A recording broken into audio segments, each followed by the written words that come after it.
Semoga bermanfaat.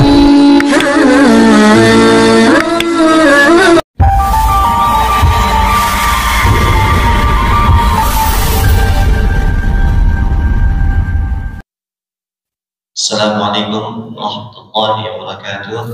Waalaikumsalam warahmatullahi wabarakatuh. Alhamdulillahirabbil alamin. Syukur bagi hari ini kita masih diberikan nikmat oleh Allah Subhanahu wa taala untuk melaksanakan kewajiban termasuk untuk ilmu. Salawat serta salam tercurah kepada junjungan kita Nabi Muhammad sallallahu alaihi wasallam. Alhamdulillah, materi kita pada pagi hari ini sudah hadir Bapak Ustaz Dr. Mudah-mudahan kita akan bisa mengambil hikmah dan pelajaran dari apa yang beliau sampaikan.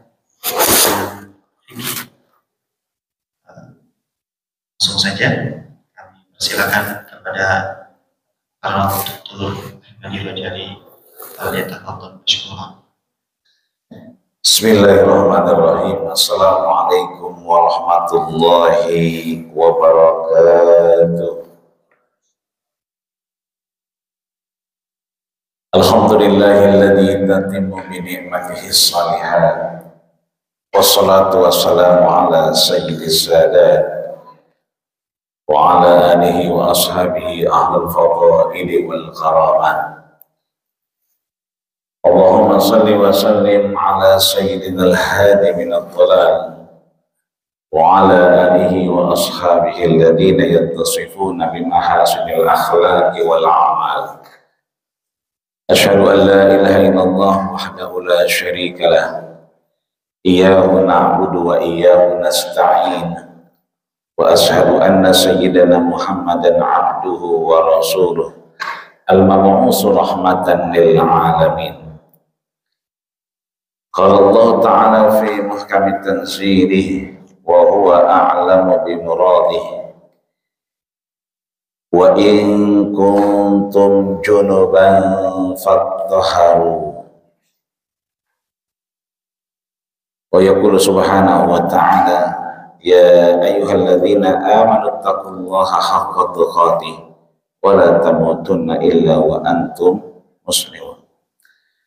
Wa yaqulu subhanahu wa ta'ala wa in kuntum marda aw ala safarin aw jaa ahadun minkum minal ghaiti aw lamastumun nisa. Wa yaqulu subhanahu wa ta'ala wa ya'tihil mautu fi kulli makan.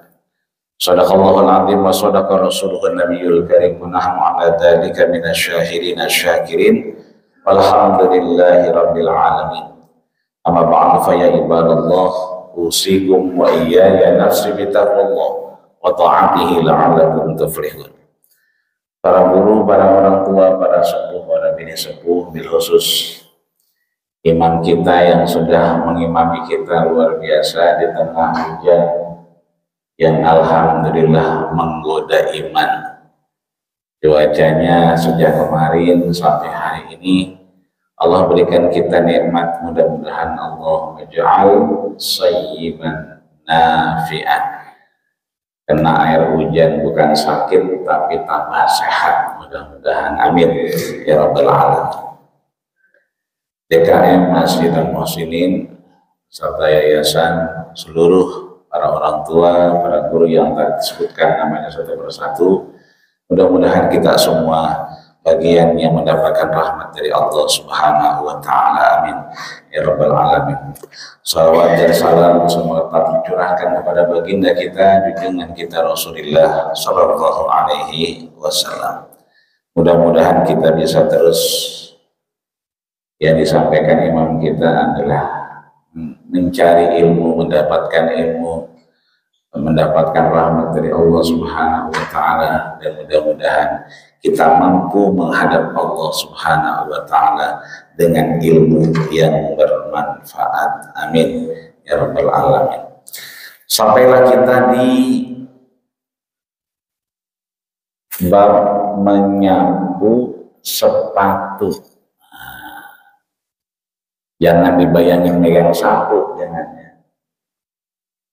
Setelah kita bahas terkait wudhu kemarin, maka di antara problematika wudhu itu adalah masul khuffain, menyapu atau membasuh sepatu kita.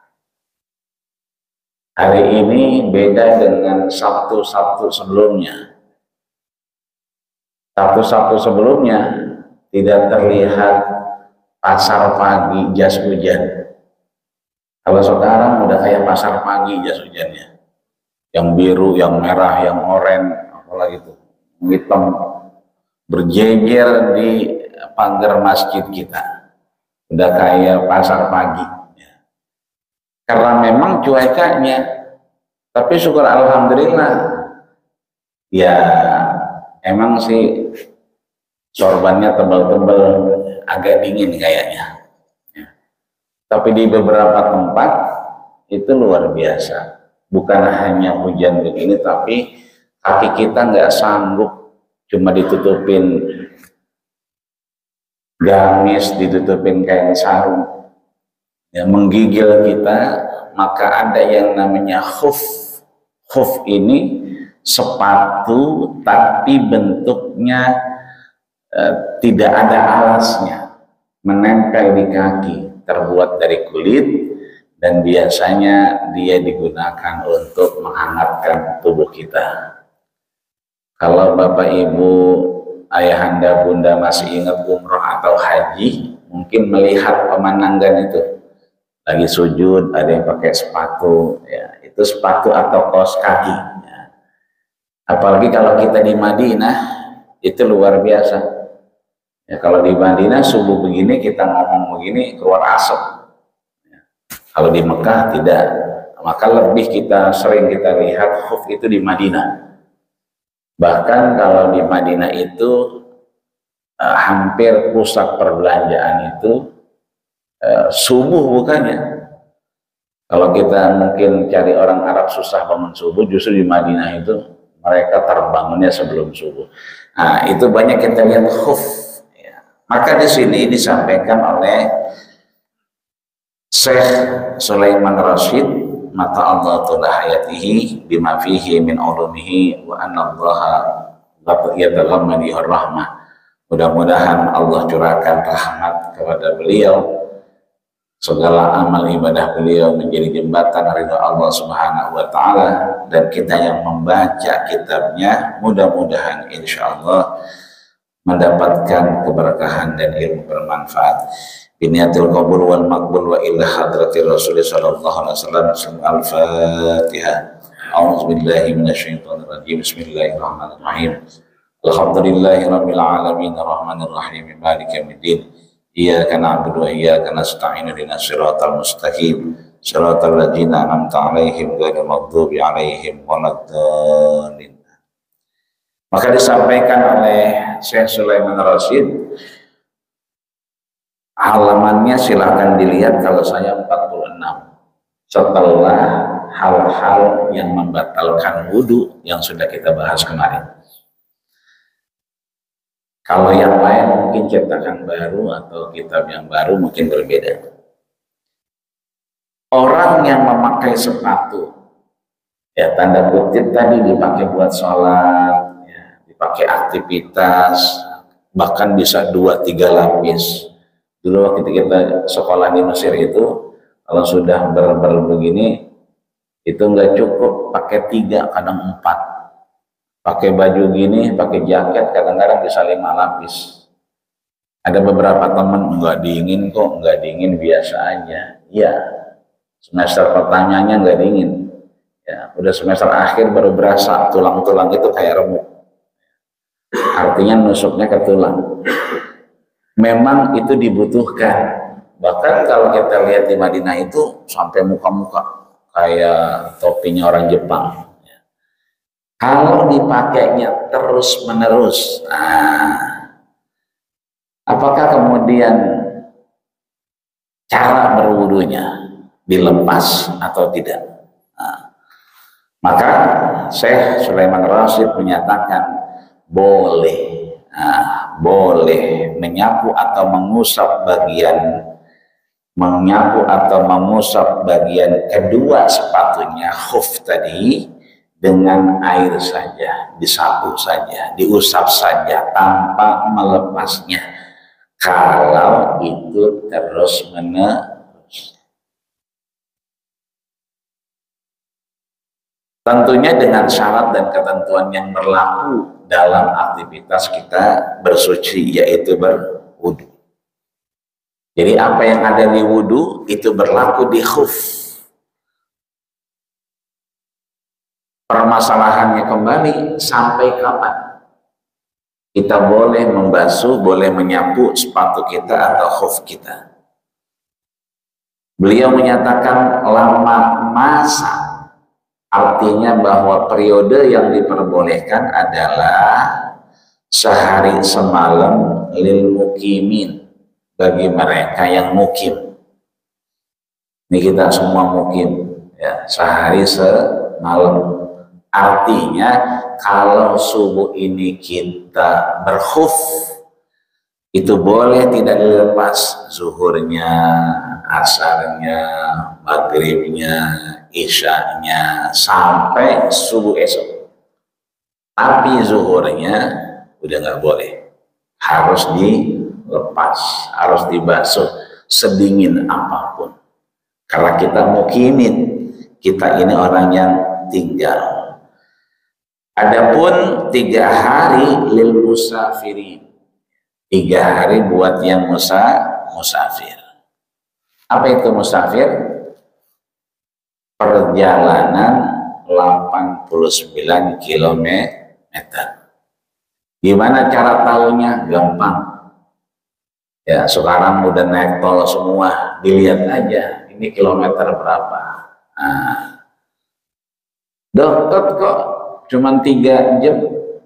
Ya, iya 3 jam kalau lancar. Kalau dia bawanya 120, kan? Kalau bawanya 60-80 bisa sampai 4 jam. Ya, kemana itu? Kuningan. Sekarang nggak perlu lagi ingat mana Kuningan, mana Cirebon, nggak perlu. Kilometer berapa? Oh, baru 100, belum, masih jauh. 150 masih setengah, masih tangeh. 190 pelan-pelan, karena dia akan keluar di kilometer 200. Kalau udah 200 km berarti sudah 89 km lebih. Itu berarti musafir. Ada tempat sholat subuh enak di bawah Gunung Ciremai. Jauh amat ya sholat subuhnya ya. Ya, jadi Gunung Ciremai yang gunung terbesar itu di Jawa Barat, ya, setelah Gunung Salak. Kalau Gunung Salak cuma 2.500 kaki, kalau beliau 3.500 lebih. Kita pernah salat subuh di situ, nyaman luar biasa. Ini gunung nggak ada penduduk, pas di bawahnya, nikmat sekali salat di situ. Itu dinginnya luar biasa. Rata-rata orang pakai khuf karena dingin. Nah, kondisi ini kalau kita sudah sampai di Ciremai berarti kita sudah musafir. Tapi kalau cuma di kolong tol joglo, ya, terus kehujanan, kedinginan, ya, sampai 2 hari 2 malam di situ, ya, itu mah bukan musafir, tapi habis diusir sama bininya kayaknya. Ya. Jadi kalau 3 hari buat musafir, kalau orang yang mungkin 1 hari, dan itu diperbolehkan. Kondisi tertentu kita di rumah juga merasakan. Ada saatnya luar biasa, dingin menggigil. Nah, kalau pakai khuf tujuannya menjaga diri, diperbolehkan. Hanya saja diingat, kalau pakainya zuhur berarti batasnya zuhur besok. Kalau pakainya asar berarti batasnya asar besok. Nggak boleh lebih. Dari mana kita tahu? Hadisnya disampaikan oleh Mughirah bin Syu'bah. Qala ra'aitu Rasulullah sallallahu alaihi wasallam. Mughirah bin Syu'bah ini ra'aitu, melihat langsung Rasul di hadapan mata beliau, yamsahu ala zuhuril khuffain, membasuh atau mengusap zuhur. Zuhur itu yang kelihatan, Jadi khuf itu macam-macam. Ada yang maaf tingginya segini, ada yang tinggi lagi. Nah, zuhur itu yang terlihat. Ya, misalnya maaf, ini gamis kita atau kain sarung kita. Ya, misalnya khufnya sampai sini, ada yang sampai sini. Yang nggak perlu sampai kita angkat-angkat. Ya, zuhur yang terlihat secara umum. Dan Rasul membasuh itu. Ya, kalau bapak-bapak mungkin agak jarang ya. Ibu-ibu yang banyak sepatunya sampai atas. Ya. Yang kedua, hadis dari Abu Bakar anna Rasulullah sallallahu alaihi wasallam arkhasul musafir salasata ayyam. Abu Bakar menyampaikan bahwa Rasulullah sallallahu alaihi wasallam arkhas. Arkhas itu apa? Kita pernah mendengar kata-kata rukhsah. Ya, rukhsah itu berarti keringanan. Bahwa Rasul menginstruksikan kepada sahabat, di antaranya Abu Bakar As-Siddiq, memberikan rukhsah dari Allah, ya, dengan apa? 3 hari walayalihinna, 3 hari 3 malam untuk mengusap khuffain.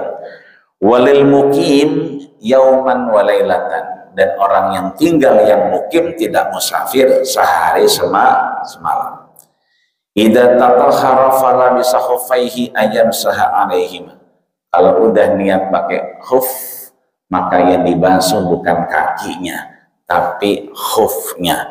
Dan ini diperbolehkan oleh ulama, diperlihatkan oleh Abu Bakar, dan juga disaksikan oleh Mughirah bin Syu'bah, sahabat baginda kita Rasulullah sallallahu alaihi wasallam.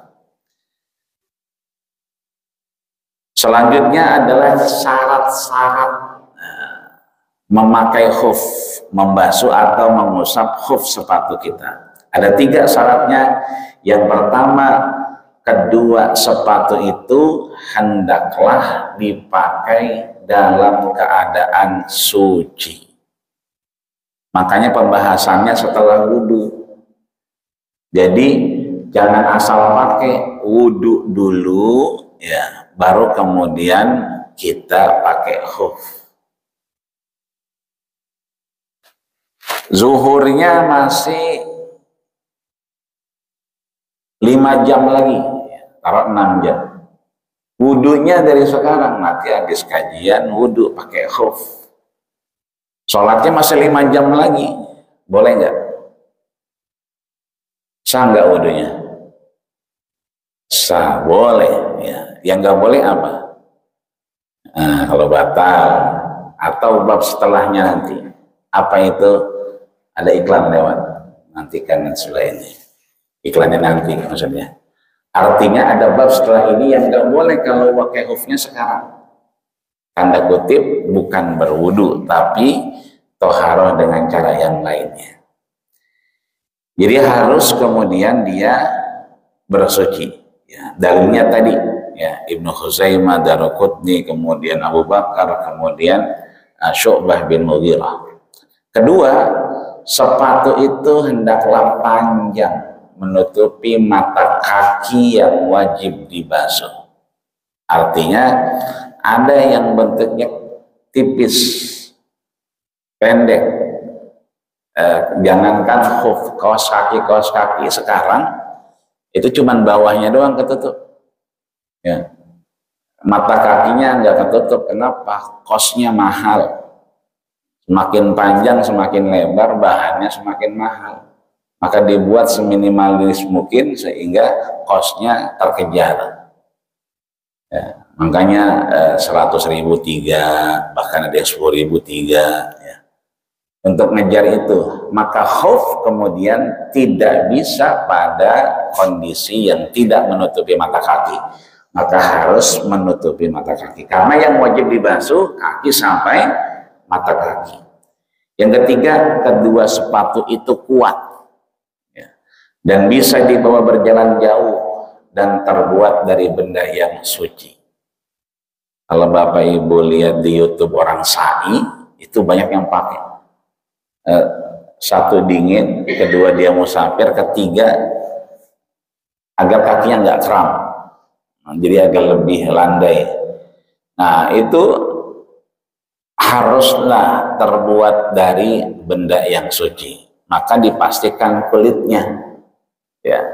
Kalau kulitnya titiknya 3, T23, T23, T23, itu dipastikan bukan kulit sapi, ya, tapi kulit temannya, ya, yang nggak boleh dipakai, ya. Maka dipastikan dulu ini kulit apa. Kalau kulitnya itu kulit sapi, kulitnya kulit yang boleh dipakai dan boleh untuk melaksanakan bersuci, maka diperbolehkan. Tapi kalau kulit yang tidak boleh dimakan, diharamkan oleh syariat, maka tidak diperkenankan untuk dipakai khufnya.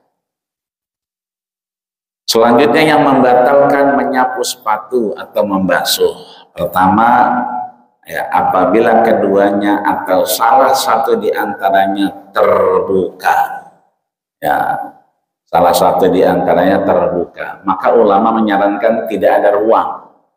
Contoh, ada resleting, sebaiknya yang tidak pakai resleting, karena ada yang langsung tuh sebaiknya, ya, artinya mengharapkan dia tidak ada ruang terbuka. Sekalipun ada, dipastikan resletingnya bagus, resletingnya kuat, ya. Tapi biasanya resletingnya di ujung doang. Biasanya setelah mata kaki baru ada resleting. Itu artinya memenuhi syarat. Jadi tertutup dulu mata kakinya baru ada resleting. Yang kedua, habis masa yang ditentukan. Tadi yang mukim berapa? 1 hari. Yang musafir 3 hari. Maka yang musafir kalau masuk hari keempat, suka tidak suka, mau tidak mau, harus dilepas. Yang terakhir, apabila dia berhadas besar dan mewajibkan mandi. Jadi kalau dia berhadas besar, ya, tanda kutip dia wajib mandi, maka harus dibuka.